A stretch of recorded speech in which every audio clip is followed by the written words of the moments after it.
Good afternoon সবাইকে। তো basically ব্যাপারটা হচ্ছে আজকে যাচ্ছি, কোথায় যাচ্ছি আমি নিজেও জানি না। আমি বাড়িতে ছিলাম, ভিডিও বানাচ্ছিলাম, ভাই করতে এলো, এখন নিয়ে যাচ্ছে আমাকে ঘুরতে। বাচ্চাগুলো দেখাচ্ছে। তো বেসিক্যালি এখন যাচ্ছি আমরা, এখন কোর্টে যাচ্ছি, কী কারণে যাচ্ছি তা নিজেও জানি না। তো দেখি কোর্টে যে কী করতে হয়, হুট করে যাচ্ছি কোর্টে, কেন যাচ্ছি কী জন্য যাচ্ছি কাগজপত্র নিতে হচ্ছে, ওটাও যেতে হচ্ছে।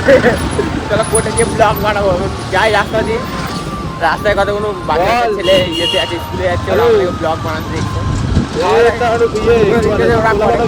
জানি করবে না আমার মতো বেরোজগার। চলো কোর্টে যাই, তারপর আসছি।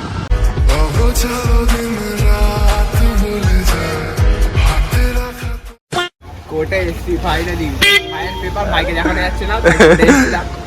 ভাই চুরি করতে ধরা পড়ে না, মুখে এখন চুনকালি মেখে বসে আছে। ওই যে কোর্ট, আচ্ছা কোর্টের ভেতরে ভিডিও করলি না কেন? পারমিশন থাকে না সব জায়গায়, এটা লিগ্যাল ব্যাপার, সব কিছু জানি তোরা সবাই ঘুরে ঘুরে দেখছে। ডকুমেন্ট দেওয়া আছে, আরে দেখি না মা, ডকুমেন্ট কি আছে? আমাদের আর প্রাইভেট কিছু আছে নাকি? তো এখন একটু চা গাজা খাই, পরে দেখা হবে। 2000 years later. Guys good evening হতে যাচ্ছে। তো এখন আমরা যাচ্ছি পিঙ্কের স্পট দেখতে। তো তখন কোর্টে গেছিলাম, কোর্ট থেকে এখন এলাম, যে খাওয়া দাওয়া হলো, ঘুম হলো, সব কিছু হলো, প্যান্ট জামা পরে রেডি হয়ে আবার বেরিয়ে গেছি। এখন দেখি পিঙ্কের স্পট দেখতে। পিকনিক দেরি আছে, কিন্তু স্পট ভাড়া পাই যায় না।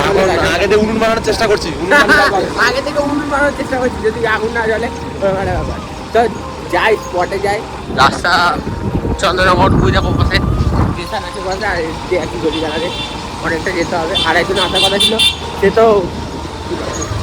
তো ফোনই ধরছে না, কেন ধরছে না আমি যাই না। চলো স্পটে যাই, তারপর আসছি।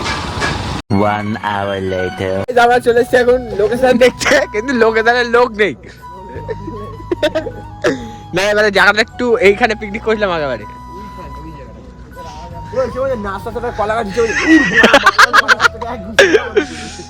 অনেক ফাঁকা ফাঁকা আছে, জায়গা আছে মনে হচ্ছে। কেন আরো জায়গা আছে সামনে, চ গাইস, পিকনিকের জায়গা দেখতে এসছি। আরে ওই তো কাকু না কে আছে, চলো দেখি লোকজনের সাথে কথা বলতে আবার আসছি। A few moments later. এসে শীতে তোতলে যাচ্ছি। তখন দিলে পিকনিক স্পটে দাঁড়িয়ে ছিলাম, রোহিত দা আসলো এখান থেকে, 1 ঘন্টা লেট। ওইখানে যে শুরু করলো গল্প, একে ফোন করছে, তাকে ফোন করছে, তখন স্ট্যান্ডে আসলাম। চা, চিড়ে ভাজা। কে খাচ্ছে? রোহিত দা। আমি খাচ্ছি, চা খাচ্ছি। আমার দিলি না তো? রোহিত দা ভাই এই তো একবার করে দিলাম তো সবাইকে, খালি ওকে বাদ দিবি না? দেবো না, কষ্ট করে বলেছি খেলে কিনে খাওয়াই। এত কথা বলছে, শেষ আর করছে না, কত কথা বলে গেলো। বলো কিছু, ফ্রিতে পাচ্ছে বলে খুব ভালো লাগছে। লিফটি খাবে না? লিফটি কি খা?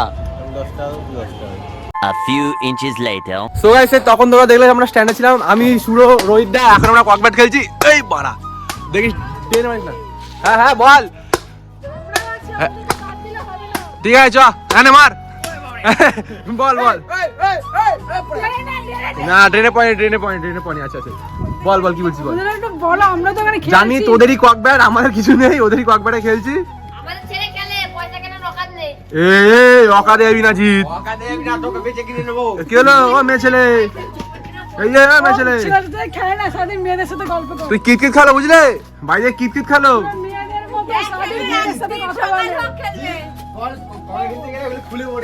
হ্যাঁ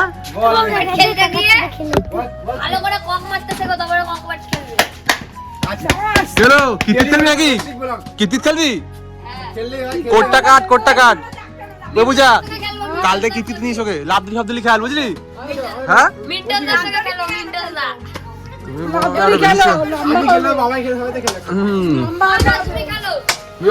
তুই ব্যাট নিন, তোল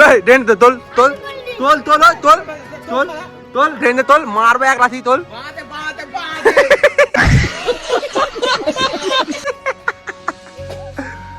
ট্রেনে তোল।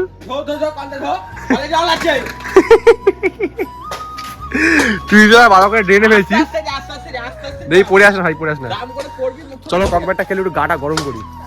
একদম খাল যে আউট ছাড় আউট তো গাইস তখন তোমরা দেখলাম আমরা ককব্যাট খেলছিলাম, এখন এসে চা খেতে। প্রিয়াঙ্কা চা খাওয়াচ্ছে। প্রিয়াঙ্কা তুই এত চা পেমি কথা হলি? বিড়ি খেতে এসছি, আমি তো এমনি চা বললাম। ও বিড়ি খেতে এসছে এই শোরের বাচ্চা। ভাইও চা খাচ্ছে, হঠাৎ জানি না চা প্রেমী করা গেলি, হঠাৎ করে চা খেতে আসলি?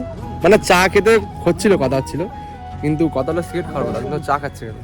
সিগারেট খাবি? ক্যামেরা অফ করে পড়ে কেন?